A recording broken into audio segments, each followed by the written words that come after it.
सुप्रभात. जय भीम, जय महाराष्ट्र. एस रविराज, रवींद्र चांगो शिंदे. एक जागरूक नागरिक, एक इको फ्रेंडली संस्थेचे सदस्य आणि प्रदेशाध्यक्ष, महाराष्ट्र ऑल इंडिया कामगार सेना युनियन, महाराष्ट्र म्युनिसिपल कर्मचारी युनियन, अभियंता असोसिएशन युनियन, स्टेम प्राधिकरण युनियन, महाराष्ट्र राज्य एस टी महामंडळ युनियन, महाराष्ट्र राज्य पोलीस कर्मचारी अधिकारी युनियन,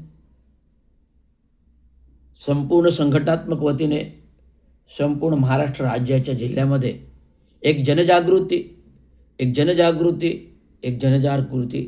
म्हणून हे सर्व प्रश्न मी महाराष्ट्र जनतेसमोर, मी भारत सरकारसमोर घेऊन येत आहे. मी एक जनसामान्य नागरिक, या शहरात जगलो, या शहरात वाढलो.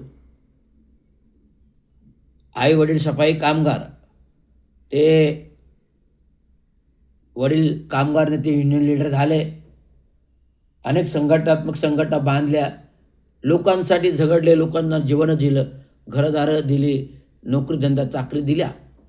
परंतु जे काही जीवनामध्ये चाललेलं आहे, जे काही जगामध्ये चाललेलं आहे, अशा प्रकारचं कुठल्याही गोष्टी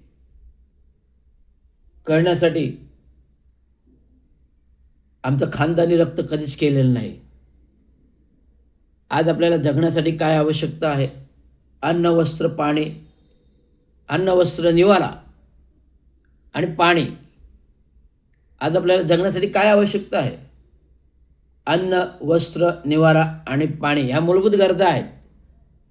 ह्या मूलभूत गरजा व्यतिरिक्त इतर गरजांची आवश्यकता नाही, जे आता संपूर्ण मेट्रोपॉलिटन सिटीमध्ये मुंबई असो, ठाणे असो, कल्याण, डोंबिवली, उल्हासनगर, अंबरनाथ असो, तर वसई, विरार, पालघर असो, की इतर जिल्हे, दक्षिण महाराष्ट्र असो, उत्तर महाराष्ट्र असो, पूर्व महाराष्ट्र असो, पुणे शहर असो, कोकणामध्ये खोपोली, कर्जत, सिंधुदुर्ग, रत्नागिरी, हे संपूर्ण विस्तारित महाराष्ट्र पाहता, महाराष्ट्राचे समुद्रकिनारे पाहता, आज संपूर्ण ठिकाणी परप्रांतीय राज्यामध्ये येऊन बजबजपुरी माजलेली आहे. समुद्र असो, नदी असो, नाले असो, टॉयलेट असो, गटार असो, इथे आपले अतिक्रमण करून पाय पसरून राहत आहेत. त्यामुळे भौगोलिक स्थितीचा विचार करता आज आपल्याला प्रत्येक पावसाळ्यामध्ये ह्या गोष्टी दिसून येतात की संपूर्ण सगळीकडे पूरस्थिती होते. कारण या पूरस्थितीचा अभ्यास हा मी केलेला आहे, त्या विभागाचा अधिकारी राहिलेला आहे. त्यामुळे पूरस्थिती काय येते, कशामुळे येते, कशासाठी येते, हे भलीभाती जाणतो. म्हणून जनजागृती करतो.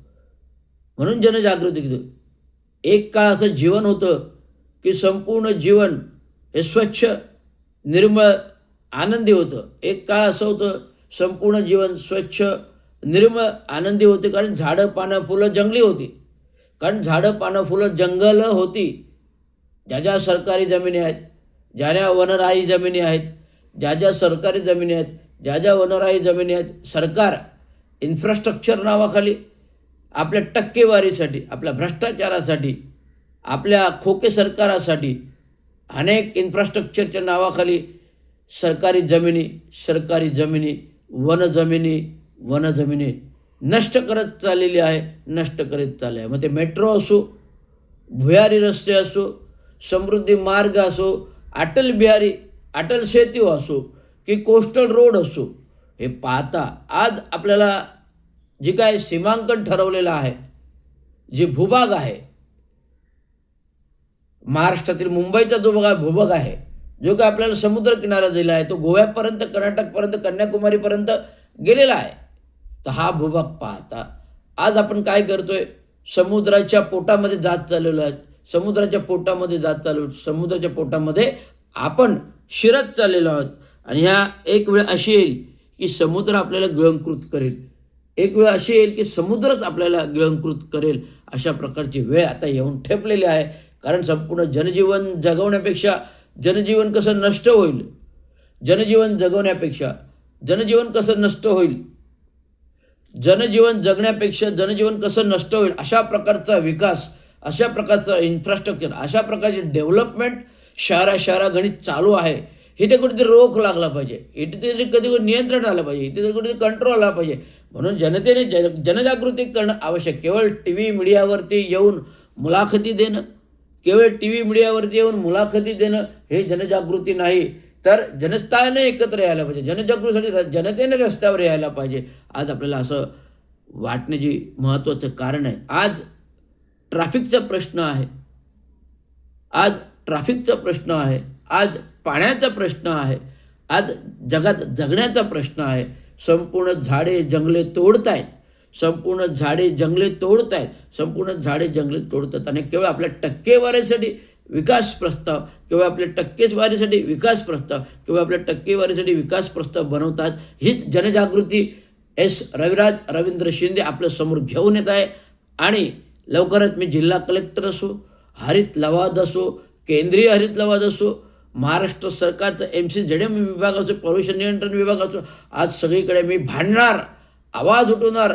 केंद्रापर्यंत असो, दिल्लीपर्यंत असो की विदेशापर्यंत असा हा आवाज संपूर्णपर्यंत घेऊन रवींद्र शिंदे रविराज छत्रपती संभाजी महाराजांचा छावा आहे, छत्रपती संभाजी महाराजांचा छावा.